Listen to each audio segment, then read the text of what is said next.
April 2 so வந்து liberation டே அன்னைக்கு வந்து ட்ரம்ப் வந்து கிட்டத்தட்ட வந்து ஒரு 60 நாடுகளுக்கு வந்து டேரிஃப் வந்து இம்போஸ் பண்ணாரு சொல்லி நம்மளுக்கு எல்லாமே தெரியும். இந்தியாவுக்கு வந்து 26% வந்து இம்போஸ் பண்ணியிருக்காரு. அது ஏப்ரல் 5லேருந்து 10%, ஏப்ரல் 9லேருந்து ரிமைனிங் உள்ள சதவீதமும் வந்து மொத்தமாக வந்து அப்ளை ஆகும் அப்படின்னு சொல்லியிருந்தார். அது ஏப்ரல் 2 வந்து அந்த டேக்ஸ் பிளானை டேரிஃப் பிளான் கொண்டு வந்தார். ஏப்ரல் 9 வந்து ஒட்டுமொத்த கண்ட்ரி வந்து இந்த டேக்ஸை வந்து ஃபாலோ பண்ணும். ஸோ அந்த மாதிரி தான் அவரோட பிளான். ஏப்ரல் 2 சொல்லிவிட்டு ஏப்ரல் 9 வந்து எல்லா நாடுகளும் வந்துட்டு அந்த இம்போஸ் பண்ண டேக்ஸை வந்து பண்ணுற நேரத்தில் இவர் வந்து ஒரு 90 டேஸ் வந்து நான் பாஸ் பண்ணி வச்சுக்கிறேன் அப்படின்னு சொல்லிட்டார். ஸோ இந்த டேரிஃப் பிளானை வந்து ஏன் 90 டேஸ் ஒரு பாஸ் பண்ணி வைக்கணும் அப்படின்னா, அந்த இன்டர்வியூலேயே வந்து இன்னும் சொல்லியிருப்பார், பாண்ட் மார்க்கெட் வந்து நான் வாட்ச் பண்ணி தான் இருக்கேன், ரொம்ப ட்ரிக்கி பட் பியூட்டிஃபுல். ஸோ அந்த மாதிரி சொல்லியிருப்பார். ஸோ பாண்ட் மார்க்கெட் பார்த்தா வந்து அவர் கொஞ்சம் பின் வாங்கிட்டார். ஸோ பாண்ட் மார்க்கெட்டோட மூவ்மெண்ட்டை பார்த்தா வந்து அவர் பின் வாங்கிட்டார் அப்படின்னு சொல்லலாம். கொஞ்சம் பயந்துட்டார் அப்படின்னு சொல்லலாம். ஸோ ஃபஸ்ட்டு இந்த ட்ரம்ப் அந்த அக்ரெசிவாக அந்த போட்ட பிளானுக்கும் ஸோ இப்போ இந்த பின் வாங்கிட்டார் அப்படின்னு சொல்லலாம். ஸோ அதனால் பாண்ட் மார்க்கெட் ஸோ இது பார்க்குறதுக்கு முன்னாடி வந்து கவர்மெண்ட்டுக்கு வந்து 2 விதமாக வழிகள் இருந்தால் பணம் வந்து வருது. எதுக்குன்னா நாட்டோட வளர்ச்சிக்காகவும் ஸோ சில இம்ப்ரூவ்மெண்ட்லாம் கொண்டு வரணும் அப்படின்னா அவங்க செலவு பண்ணியாகணும் இல்லையா. ஸோ அதுக்கு வந்து 2 முக்கியமான வழிகள் எதுனா டேக்ஸஸ், ஸோ டேரிஃப் இப்போ பார்த்தோம்ல, ஸோ இம்போர்ட்ஸ் எல்லாம் பண்ணாலும் அந்த டேக்ஸும் இப்போ மக்கள்கிட்ட இந்த இன்கம் டேக்ஸ் அந்த மாதிரி நிறைய டேக்ஸ் இருக்குல்ல.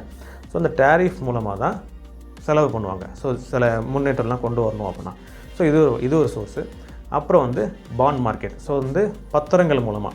இப்போ ஸ்டாக் மார்க்கெட்டில் வந்து ஸ்டாக்ஸ் மூலமாக வந்து நம்ம விற்கிறது வாங்குறது பண்ணுற மாதிரி இந்த பாண்ட் மார்க்கெட்டில் வந்து செக்யூரிட்டிஸ், அதாவது கடன் பத்திரங்கள் மூலமாக வந்து பணம் வாங்கிட்டு அதை பிஸ்னஸில் போட்டு பெருக்குவாங்க. ஸோ இந்த பாண்ட் மார்க்கெட் சிம்பிளாக சொன்னோம் அப்படின்னா, எனக்கு ஒரு 10 லட்ச ரூபா தேவைப்படுது, நான் உங்ககிட்ட வரேன். ஸோ நீங்கள் 10 லட்ச ரூபா கொடுக்குறீங்க, நீங்கள் சும்மா கொடுக்கல, நான் ஒரு பத்திரமாக ரெடி பண்ணி நான் கொடுக்கணும். ஸோ அந்த பத்திரத்தை ரெடி பண்ணி அதான் வந்து பாண்ட். ஸோ பத்திரம், கடன் பத்திரம். இந்த கடன் பத்திரம் நான் கொடுத்துட்டு நான் உங்ககிட்ட வந்து 10 லட்ச ரூபா வாங்கிப்பேன். ஸோ அதுவும் சும்மா கிடையாது, வட்டி நான் பே பண்ணணும். ஸோ 6 மாதத்துக்கோ இல்லை 1 வருஷத்துக்கோ சொல்லி ஸோ குறிப்பிட்ட சதவீதத்தில் நான் வந்து வட்டி நான் பே பண்ணணும். அது உங்களுக்கு ஸ்டேபிளான ஒரு இன்கம்.